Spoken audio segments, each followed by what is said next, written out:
Long बोर्डावर motor बसवून रिमोटच्या सहाय्याने नियंत्रण मिळवता येणारं हे मशीन पहा.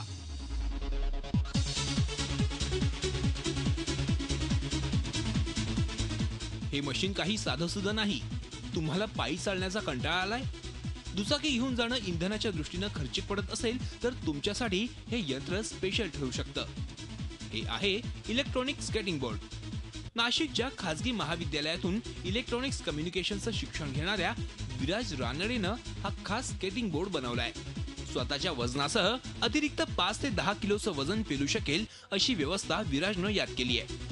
तरुणच नाही तर ज्येष्ठ नागरिकांचा विचार करून त्यानं हा स्केटिंग बोर्ड तयार केलाय. त्यासाठी त्याला खर्च आलाय तो 30,000 रुपये. बरेच याच्यातले पार्ट्स मी चायनाहून मागवले, कारण आपल्याकडे जे पार्ट्स अवेलेबल आहेत ते जवळपास दुपटी किंवा तिपटीच्या किमतीने आहेत. त्यामुळे याचा आता खर्च आला 30,000 रुपये. पण अजून माझ्या काही मित्रांनी सांगितलं तर त्यांच्यासाठी बनवायचं असेल तर त्याची किंमत अजून थोडी कमी होईल.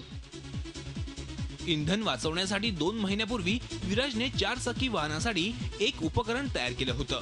सिग्नलवर किंवा इतर ठिकाणी गाडी उभी राहिली की आपोआप बंद पडते. बटन दाबताच सुरू होते असं उपकरण त्याने तयार केलं होतं. त्याआधी कुंभमेळ्यादरम्यान किती भाविक आले हे कळण्यासाठी फूटमॅटचा प्रयोगही केला होता. प्रत्येक पालकांनी आपल्या मुलांमध्ये असलेले हे जे कलागुण असतील ह्याला कुठे ना कुठेतरी आपणही प्रोत्साहन द्यायला पाहिजे. सुदैवाने विराजच्या बाबतीत आम्हाला ते देता आलं आणि त्याचं सोनं तो करतोय. तुम्ही सगळेजण त्याच्या पाठीशी आहात आणि हा एक आनंदाचा भाग आहे. पर्यावरण पूरक उपकरण तयार करण्याकडे विराजचा कल दिसतोय. अशा उपकरणांमुळे पर्यावरण संवर्धनालाही हातभार लागणार आहे. त्यामुळे या पर्यावरणवादी विचार करणाऱ्या रॅन्चोला प्रोत्साहन देण्याची गरज आहे. मुकुल कुलकर्णी, झी मीडिया, नाशिक.